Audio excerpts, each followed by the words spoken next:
I'm going to show you here a bit of an overview of Defects Tracker. You can see here that we're under the Defects Tracker tab, and there are numerous tabs below the Defects Tracker tab again.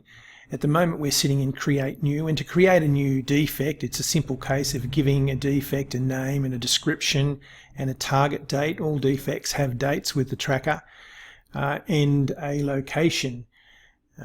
You can set your defect to how important that defect might be. That's handy for reporting. Then we choose the invitees, which are linked to your project, and then we can select documents if we wish from the system, or just add attachments. We can also add photos, and we can pin locations as well. If we add a defect to the system, it will go over and sit in this non-issued list, and that non-issued list is simply the list where we haven't assigned someone to be responsible for the defect.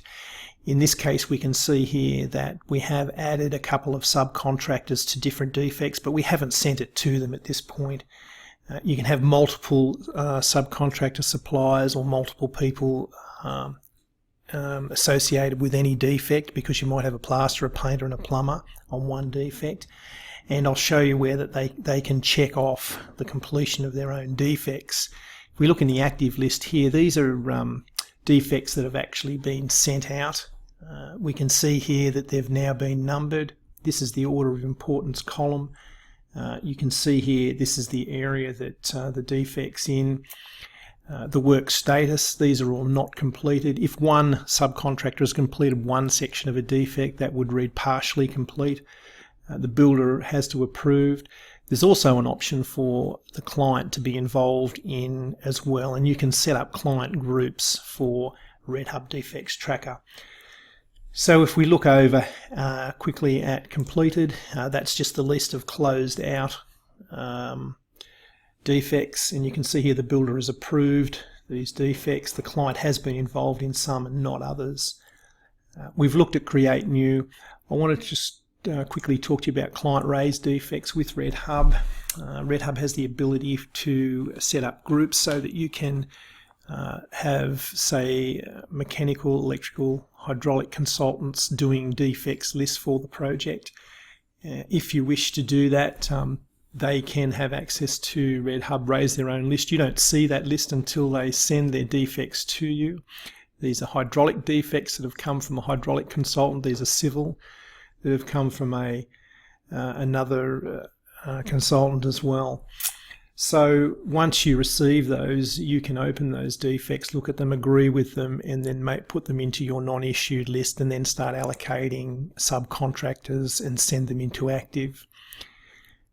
If we look at reporting very quickly, there is a lot involved in reporting. Everything is a field, and so you can report on those fields. Reporting can consist of looking for reports for individual subcontractors that haven't been finished by a date, etc. You can search for everything in the system and then produce reports. We also have a performance reporting system for individual subcontractors to see how they're running against other subcontractors and whether they're actually completing their individual defects on time, and those reports can be sent directly to those subcontractors.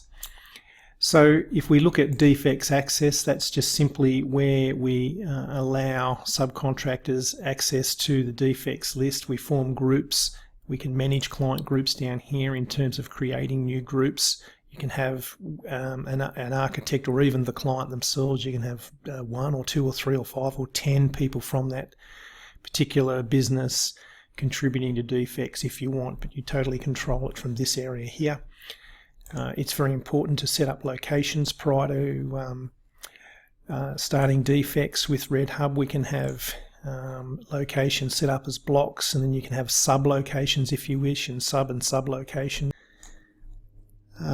Settings, if we look at the settings here, there's all sorts of automatic defect notifications that come back to the administrator. You can determine the frequency of these returned reports to you, just indicating how many are outstanding and the status of them. You can decide who gets these reports within your business. In this case, it's one person, but you could have a few people in your business receiving that report, say, every Wednesday. There is also a queuing system. Every movement in Defects Tracker creates a message. Those messages are sent off to subcontractors, but if you approve 25 painting defects, for example, that information is queued and will head off at midnight in one report saying that 25 have been approved. You can release that sort of information if you need to release that information quickly. There is custom field settings as well for defects, so it's quite flexible the way it can be set up. There is also a Defects Tracker app so that you can go out on site and raise defects room by room and approve them, etc. So basically that's Red Hub Defects Tracker, and if you want to know more about that, don't hesitate to ring us here at Red Hub.